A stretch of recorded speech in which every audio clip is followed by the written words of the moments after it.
This film is an absolute classic of the disaster genre. Though it has been 20 years since its release, watching it today remains a deeply chilling and awe-inspiring experience. Deep within an Antarctic research station, a worker is busy drilling ice cores for study when, without warning, the ice shelf begins to crack. Before he can even react, a massive fissure tears open beneath his feet. Back in the lab, paleoclimatologist Jack Hall feels the violent tremors. Pushing open the door, he discovers a massive chasm splitting the ice shelf. The worker had nearly plunged into the abyss along with his machinery, and it takes every ounce of his colleague's strength to pull him to safety. Noticing that vital samples were left on the other side, Jack ignores the danger, leaps across the widening crack, and grabs them. But as he prepares to jump back,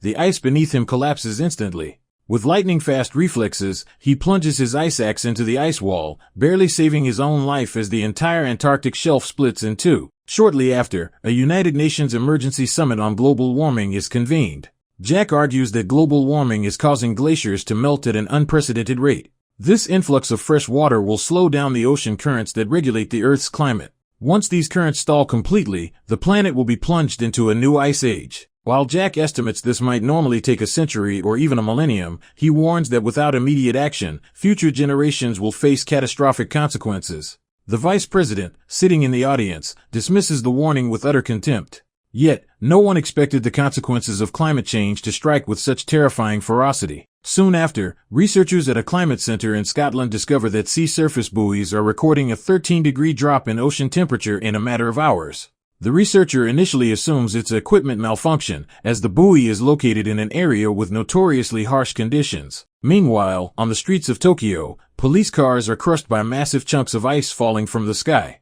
Before passers-by can even process what is happening, a deluge of hail, each stone the size of a basketball, begins to pummel the city. People scramble to find cover. High above, astronauts on the International Space Station look down to see a massive storm system forming over the eastern United States. In New York, citizens notice flocks of birds fleeing south in panicked droves, and animals in the zoo begin displaying bizarre, agitated behavior. That night, Jack receives an urgent call from the Scottish Center. The professor confirms that the disaster Jack predicted is unfolding in real time.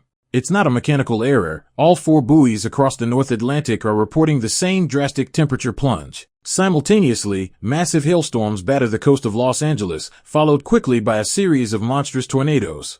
In a terrifying turn of events, the twisters merge, forming a superstorm of unimaginable power. On the highway, a man attempting to flee is crushed by a bus caught in the winds.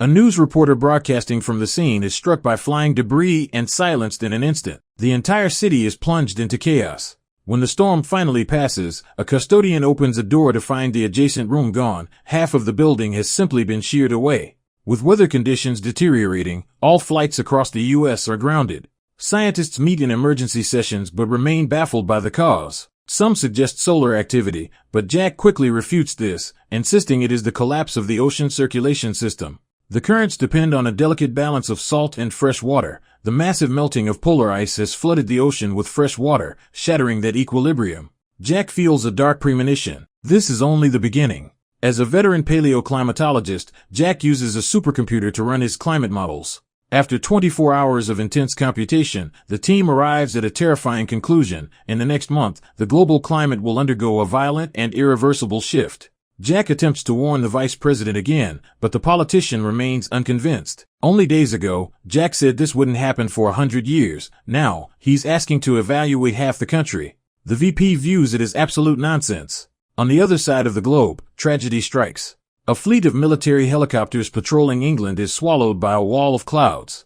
As they pass through the storm, the instruments freeze, and the rotors stall. The choppers drop from the sky. One soldier manages to open the cabin door to escape, but he freezes into a statue within a second of hitting the cold air.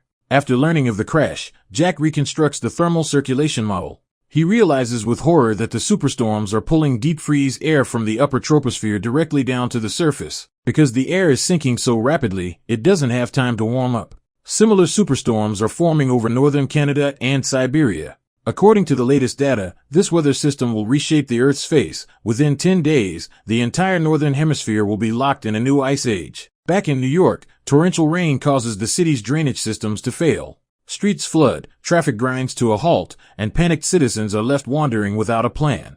Jack's son, Sam, is in New York and witnesses the nightmare firsthand. Unable to catch a train home, he and his friends head to the public library for shelter. They remain unaware that just miles off the coast, a massive surge of seawater is racing toward the city. During the evacuation, Sam's girlfriend is injured. As Sam helps an elderly woman and her daughter from a stalled taxi, a wall of water, dozens of feet high, roars through the streets, swallowing buildings whole. Seeing the wave coming, Sam screams for everyone to run. They barely make it through the library doors just as the city is transformed into a watery graveyard. Communications are down, but Sam remembers his teacher mentioning that public payphones use hardwired lines. He trudges through the freezing, waist-deep floodwater to find one, finally reaching his father. Jack tells him to stay inside and stay warm, that a cold core is coming, and anyone outside will freeze to death instantly. He promises Sam he will come to New York to get him. The phone signal cuts out as the water continues to rise. Jack prepares his polar gear, determined to reach his son. He is summoned to meet the president, where he delivers a grim reality. The only way to save lives is to evaluate everyone south of the line he draws on a map. For those north of it, there is no time. The president reluctantly orders the evacuation. Tens of thousands of refugees surge toward the border, eventually striking a deal with Mexico to forgive national debts in exchange for allowing the refugees entry. Jack and two colleagues embark on a desperate trek toward New York. A day later, the floodwaters in the city have turned into solid ice, and a blizzard begins. Most of the survivors in the library choose to join the mass exodus heading south. Sam, remembering his father's warning, pleads with them to stay, but panic is a powerful force, and the crowd ignores him. Only 4 people and a dog remain with Sam and his friends. They burn library books in the fireplace to survive, their only food coming from a vending machine. On the road, Jack's truck becomes useless in the deep snow. He and his team proceed on foot with snowshoes. They face horrific conditions. At one point, they must cross a glass-domed shopping mall. The glass shatters under their weight.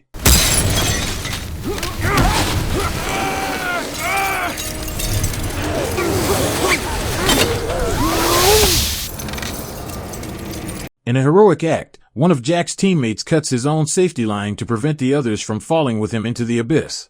Jack and his surviving partner are devastated but press on. In the library, Sam's girlfriend's leg injury is becoming septic. They need antibiotics. Despite the worsening weather, Sam and 2 friends strap chairs to their feet as makeshift snowshoes and trek to a nearby cargo ship to scrounge for supplies. They find medicine, but are attacked by a pack of starving wolves. They barely escape, but one friend is bitten in the struggle. Meanwhile, the storm's eye hits New York. Jack realizes the danger and manages to force his way into a house, dragging his unconscious partner inside just as the flash freeze hits. Outside, flags freeze solid in midair. Sam and his group scramble back into the library, locking the doors just as a thick layer of frost seals the building. They survive the night huddled together by the fire. Days later, the storm finally begins to dissipate. Jack and his partner emerge to witness the wreckage of a frozen world. They trudge past the Statue of Liberty, following their compass to the library. When they finally arrive, Jack sees the frozen, tomb-like structure and his heart sinks, until he notices a flicker of light through a crack in the door. He breaks it open to find his son, Sam, alive and sleeping by the fire. As the rescue helicopters arrive to airlift them from the ice-covered city, astronauts looking down from space remark that they have never seen the Earth look so clear.